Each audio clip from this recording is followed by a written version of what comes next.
Buonasera, le principali notizie. Messina ha convalidato il fermo dei due giovani accusati di tentativo omicidio per la rissa all'esterno di una discoteca di Taormina. Il locale senza autorizzazione è stato chiuso. A Caltanissetta l'inchiesta Cefpas per la procura, la cricca puntava ai voti dei cattolici, tra gli indagati anche il fratello del cardinale Reina. Sequestrate armi e droga nell'operazione di polizia d'Avola, azzerato il gruppo di 7 giovani che organizzava spedizioni punitive. Agrigento, nuova violenza al pronto soccorso dell'ospedale San Giovanni di Dio. Un ventenne in attesa di essere visitato insulta il personale sanitario, distrugge arredi e macchinari. A Siracusa una bimba migrante di 6 anni contesa tra la famiglia affidataria e la madre biologica ivoriana, riapparsa dopo anni. Il Tribunale per i minorenni di Catania interviene per avviare il ricongiungimento con la mamma. A Catania tornano fruibili il solarium di San Giovanni Licuti e la spiaggetta nera ripristinata dopo i danni del ciclone Harry. Calcio, da lunedì il Catania getterà le basi per la nuova stagione, sul tavolo assetti societari, ritiro e scelta del direttore sportivo e allenatore, in ballo per la panchina 3 profili con idee tattiche diverse.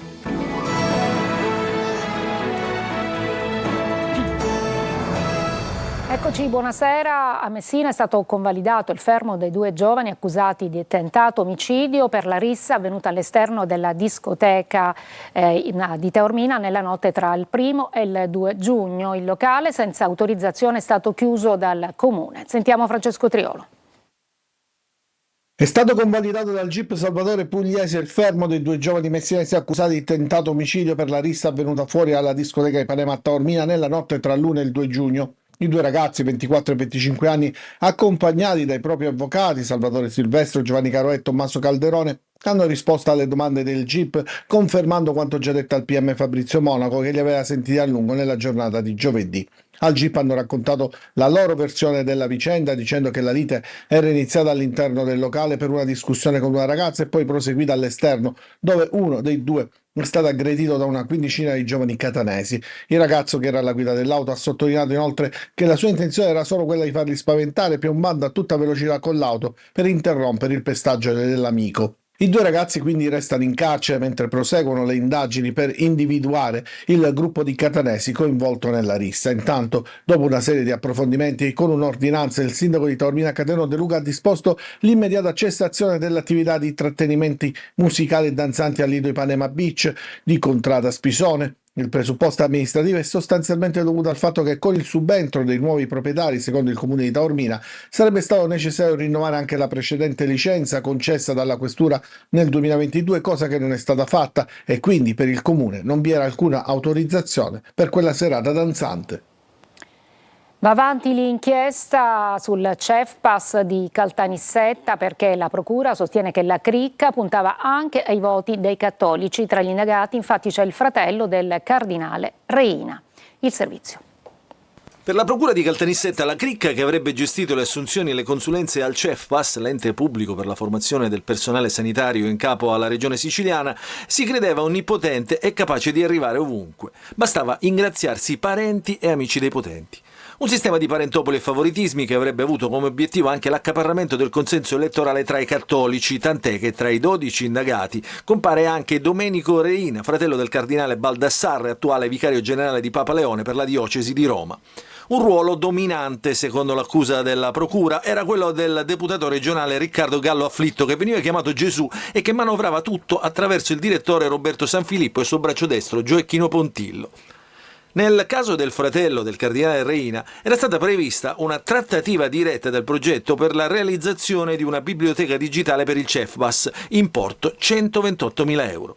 Per gli inquirenti l'unico scopo perseguito dagli indagati era ringraziarsi il fratello di Reina, il cardinale Baldassare, detto Baldo, al fine di convogliare i voti dell'elettorato cattolico sulla figura di Margherita La Rocca Ruvolo, deputata regionale di Forza Italia, non indagata nell'inchiesta, alleata politica di Riccardo Gallo Afflitto, il deputato regionale che appunto è tra gli 8 destinatari della misura cautelare.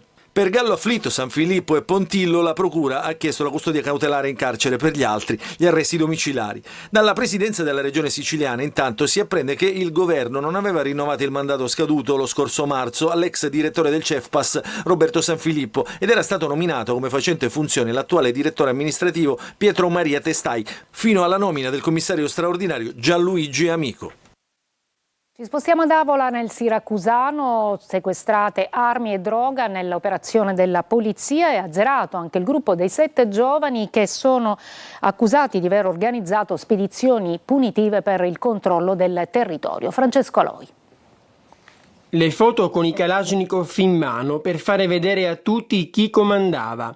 7 ragazzi di Avola tra i 19 e i 24 anni volevano imporre la loro legge, si fa per dire, anche con le armi. Adesso però la polizia ha messo fine al loro disegno criminale. Sono emersi proprio anche dall'analisi delle fonti aperte dei profili social dei sodali numerosi post ritraenti gli stessi in possesso di armi anche ad elevata potenzialità offensiva. Per più di un anno il gruppo è stato nel mirino degli investigatori della squadra mobile del commissariato di Avola, con il coordinamento della procura di Siracusa. Erano pronti a tutto pur di comandare sul territorio. Durante l'attività investigativa più volte hanno organizzato spedizioni punitive contro gruppi considerati rivali, però fermate in tempo dai poliziotti. Così qualche arresto insieme al sequestro di armi ha ostacolato il gruppo, che chi indaga ha definito stabile e strutturato. Gli investigatori della squadra mobile del commissariato di Avola nell'agosto 2025 sono intervenuti in un noto locale della zona costiera di Siracusa, bloccando uno dei sodali armato di una pistola a salve modificata. Altro arresto in questo senso è molto importante nel corso dell'attività di indagine, è stato nel settembre 2025 quando i sodali sono stati bloccati all'interno di un casolare e trovati in possesso di una pistola mitragliatrice MP40 e di una AK-47, un Kalashnikov. Uno dei 7 ragazzi si trovava già in carcere ed è proprio qui che chi era in libertà faceva arrivare droghe e cellulari. Adesso però sono tutti dietro le sbarre. Dalla Spagna alla Sicilia con oltre 13 kg di cocaina nascosti nell'auto. 3 giovani di Lentini sono stati arrestati dopo un lungo impedimento tra la Calabria e Messina. Eva Spampinato. Viaggiavano dalla Spagna verso la Sicilia con un carico di oltre 13 kg di cocaina nascosto nell'auto. La polizia ha arrestato 3 persone, un uomo di 37 anni e 2 giovani di 23 e 21 anni, tutti originari di Lentini, nel Siracusano. L'operazione è stata condotta dagli agenti della squadra mobile di Catania e del commissariato di Lentini. Dopo aver raccolto informazioni sull'attività di traffico di droga, i poliziotti hanno intercettato la vettura in Calabria e avviato un lungo pedinamento, seguito fino agli imbarcaderi di Messina. Durante la perquisizione del mezzo gli agenti hanno scoperto 12 panetti di cocaina accuratamente occultati negli sportelli posteriori dell'auto. I 3 sono stati arrestati e trasferiti in carcere. Il giudice ha successivamente confermato la custodia cautelare per uno degli indagati, mentre per gli altri 2 ha disposto l'obbligo di dimora e la presentazione periodica alla polizia giudiziaria. A Trapani scambio di farmaci nel reparto di terapia intensiva neonatale dell'ospedale Sant'Antonio Abate per un neonato di Marsale a cui è stato somministrato per errore il farmaco, procurandogli un torpore che ha insospettito i sanitari intervenuti immediatamente, così salvando la vita al piccolo. E veniamo da Agrigento perché c'è stata una nuova violenza al pronto soccorso dell'ospedale San Giovanni di Dio. Un ventenne in attesa di essere visitato ha cominciato a insultare il personale sanitario e ha anche danneggiato gravemente arredi e macchinari. Sentiamo Davide Sardo. Ancora attenzione al pronto soccorso dell'ospedale San Giovanni di Dio di Agrigento. Nella notte un ventenne ha perso il controllo aggredendo verbalmente il personale sanitario e danneggiando arredi e alcune attrezzature. Solo l'intervento dei carabinieri ha evitato conseguenze più gravi. I fatti si sono verificati nella sala d'attesa mentre il giovane, residente ad Agrigento e disoccupato, attendeva una visita medica. Per motivi ancora in corso di accertamento ha iniziato a protestare in modo insistente, alzando la voce contro medici e infermieri. Nel giro di pochi minuti la situazione è peggiorata. Il ventenne avrebbe danneggiato alcuni arredi e strumentazioni del reparto, creando forte tensione tra operatori e pazienti. Sul posto sono intervenuti i carabinieri che hanno riportato la calma. Per lui è scattata la denuncia in stato di libertà per interruzione di pubblico servizio e danneggiamento. Tra il personale cresce l'allarme per episodi sempre più frequenti che mettono sotto pressione il pronto soccorso già in condizioni di forte criticità. E questa mattina è scoppiato un incendio in un ristorante del lungomare di Giardini Naxos. Le prime fiamme si sono propagate dopo una violenta esplosione, forse di una bombola di gas. Gli abitanti dei palazzi vicini sono scesi in strada spaventati e si sono così allontanati.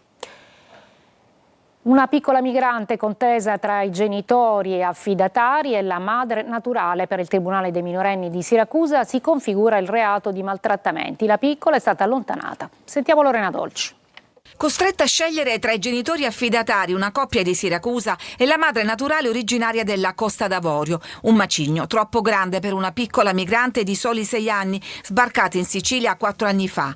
Della madre nessuna traccia, la bimba viene affidata ad una coppia. Qui comincia la sua nuova vita, scuola di danza, asilo, compagnetti. Dopo un anno, mentre parte l'iter per dichiararne lo stato di abbandono, sbarca a Brindisi una donna che cerca la figlia. Il test del DNA non lascia dubbi, la bimba è figlia sua, ma qui inizia il braccio di ferro. La coppia non vuole rinunciare alla bimba di cui si è presa cura, ostacola con ogni mezzo di avvicinamento, isola la bambina che non viene mandata a scuola per mesi. Continue pressioni psicologiche per scegliere tra loro e genitori buoni e la madre cattiva, e ancora richiami, minacce e tensioni in un conflitto crescente. Secondo i magistrati, un comportamento maltrattante da parte dei nuovi genitori che provoca palesi segni di disagio psicofisico. Il Tribunale dei minorenni decide di intervenire e ai genitori collocatari impone il divieto di incontro. La bambina viene allontanata dalla casa e avviata al percorso stabilito dall'autorità giudiziaria, quello che prevede il graduale ritorno accanto alla madre biologica. Il sistema di gestione degli scarti vegetali delle serre per contrastare il fenomeno delle fumarole a Vittoria si sta trasformando in un'enorme discarica a cielo aperto. A denunciarlo la deputata del Movimento 5 Stelle Campo, che dice da progetto ambientale a bomba ecologica. Veronica Barbarino. Cumuli di scarti vegetali intrecciati a plastica e materiali non riciclabili abbandonati senza controllo. È lo scenario documentato dalla deputata regionale del Movimento 5 Stelle Stefania Campo durante un sopralluogo a Contrada Perciata nel territorio di Vittoria. In questo luogo avrebbe dovuto funzionare il progetto Riciclo Verde, pensato per smaltire in modo corretto la cosiddetta fratta agricola, ovvero gli scarti delle coltivazioni in serra. Un'iniziativa nata anche per contrastare il fenomeno delle fumarole che da anni affligge la fascia trasformata del Ragusano. Quello che doveva essere un progetto virtuoso della provincia è diventato l'esatto contrario, una bomba ecologica con una pressione enorme sul territorio, ed è l'esatto contrario di quello che si doveva fare. Secondo quanto rilevato, i camion scaricherebbero senza verifiche adeguate, rendendo impossibile qualsiasi processo di recupero. Chiaramente non potrà essere triturato e interrato, e quindi il biotrituratore, che era stato acquistato al modico prezzo di 90.000 euro, è fermo, non è mai stato in 2 anni utilizzato, con grande sperpero di fondi pubblici, e tutta questa discarica a cielo aperto difficilmente sarà smaltibile. Dal Movimento 5 Stelle arriva quindi la richiesta al libero consorzio di chiusura immediata del sito e di un monitoraggio ambientale urgente. Contro i ritardi nella riapertura della statale 118 Corleone-Agrigentina, questo pomeriggio hanno protestato sindaci, cittadini e anche la chiesa locale. A Cianciana, lungo il tratto chiuso della frana, la denuncia alle istituzioni per interventi immediati. Davide Sardo. Anche la Chiesa scende in strada. Sulla statale 118 Corleone-Agrigentina la protesta si fa sempre più forte e corale. Comunità ecclesiale, sindaci e cittadini insieme per chiedere la riapertura immediata del tratto Cianciana-Raffadali, chiuso da mesi dopo una frana che ha compromesso la sicurezza e isolato intere aree del territorio. La nostra viabilità è veramente accidentata. creando situazioni imbarazzanti per i collegamenti, per i lavoratori, per chi si deve spostare, ma immagino anche per qualche situazione di emergenza. Chiesa, sindaci, cittadini tutti uniti sulla statale 118 per chiedere la fine dell'isolamento del territorio. Creiamo dei disagi, specialmente ora nel periodo estivo, con gli incendi che si svilupperanno, perché qua sopra questo territorio vi è un demanio forestale. Una mobilitazione corale che chiede risposte urgenti e interventi concreti, con la rabbia di chi da mesi vive disagi quotidiani e l'isolamento di intere comunità. Non possiamo spostarci dal paese, dobbiamo fare un giro molto più lungo. E chi ci lavora ad Agrigento è un problema. Se capitasse per esempio che qualcuno si sentirebbe male, non riuscirebbe a salvarsi per andare all'ospedale ad Agrigento. La richiesta resta chiara: ripristinare quanto prima la viabilità e ricucire i collegamenti tra le comunità rimaste ai margini. Una breve pausa poi a Catania, dove è aperto il solarium a San Giovanni Licuti e anche la spiaggetta ripristinata dopo i danni del ciclone Harry.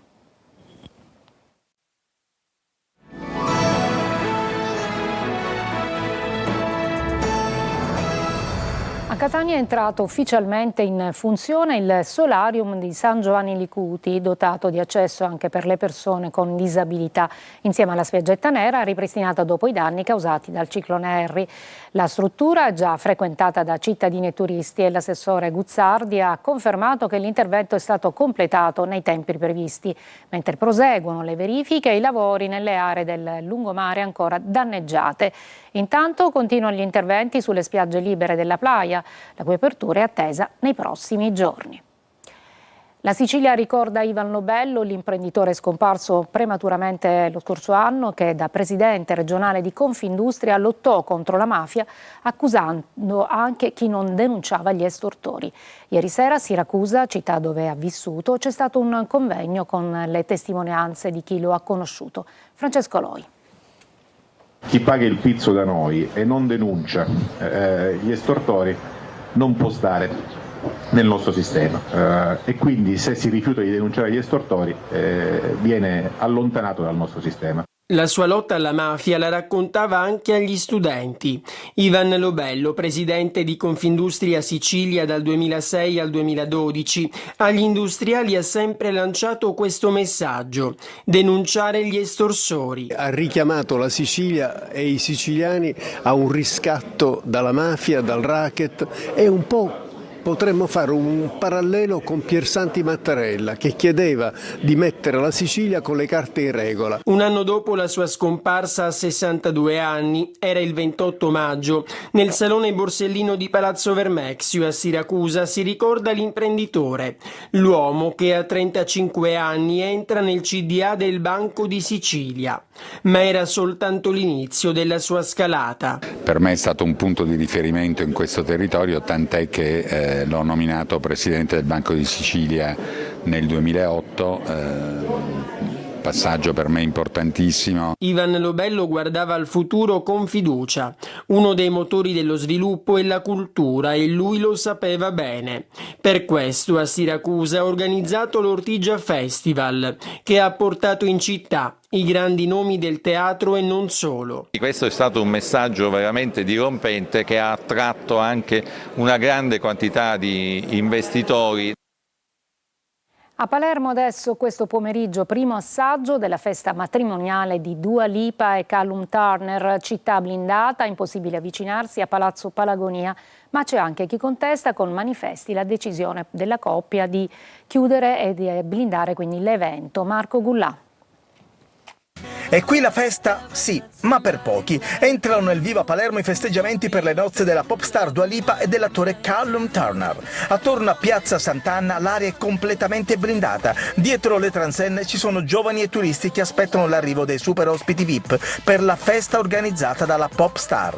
Prima alla Galleria d'Arte Moderna e poi a Palazzo Palagonia. Siamo appunto nei pressi della Galleria d'Arte Moderna e come vediamo insomma, c'è un grande dispiegamento da parte delle forze dell'ordine, transenne ma anche tantissimi bodyguard che appunto presidiano i varchi d'accesso verso la GAM.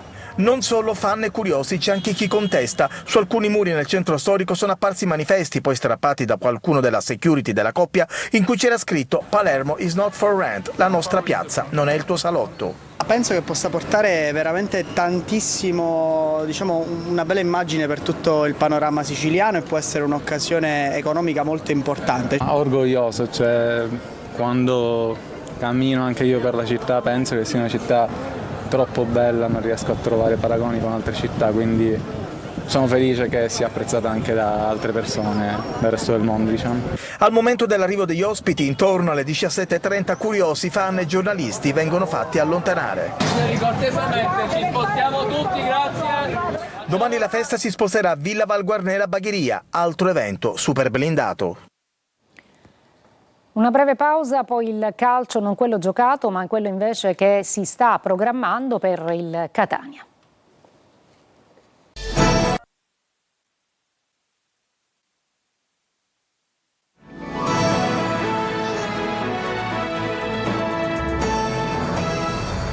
Lunedì le prime decisioni in casa Catania con il rientro di Grella in sede il Consiglio di amministrazione. Tempi serrati per il direttore sportivo, l'allenatore e il ritiro estivo. Marco Carli.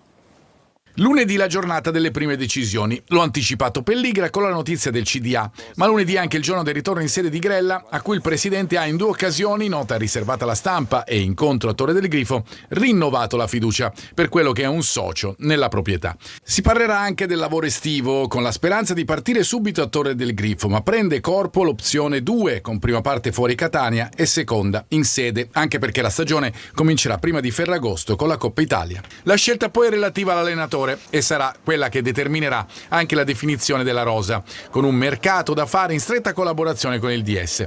I 3 tecnici, che al momento sono in ballottaggio, hanno caratteristiche tattiche diverse. Biancolino d'Avellino ha sempre giocato con il 4-3-1-2 nelle giovanili e in C, per poi passare alla difesa a 3 nell'ultimo anno in B. Caserta ad Empoli nell'ultima stagione ha giocato a 3, come i suoi predecessori Pagliuca e Dionisi, ma quando ha potuto impostare la stagione ha dato spazio alla difesa a 4. De Giorgio ha un credo tattico, il 4-3-3, con bomber centrale in grado di incidere. Conosce bene Caturano, che ha rimediato una squalifica per 6 giornate dopo una rissa ai tempi di Potenza. Tirando le somme, soprattutto per i primi 2 tecnici, le alternative sul sistema da adottare esistono e per fare un esempio tattico, Donnarumma e Casasola potrebbero ancora agire da esterni di centrocampo nel ruolo a loro più congeniale. Presto, col nuovo allenatore se ne saprà di più. Da lunedì arriva il tempo delle scelte. Sono tante, vanno prese velocemente e soprattutto nel modo migliore. È tutto, grazie per l'attenzione e buona serata.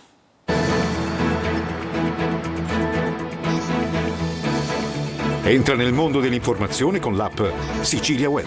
Resta sempre aggiornato con le news e le live in diretta.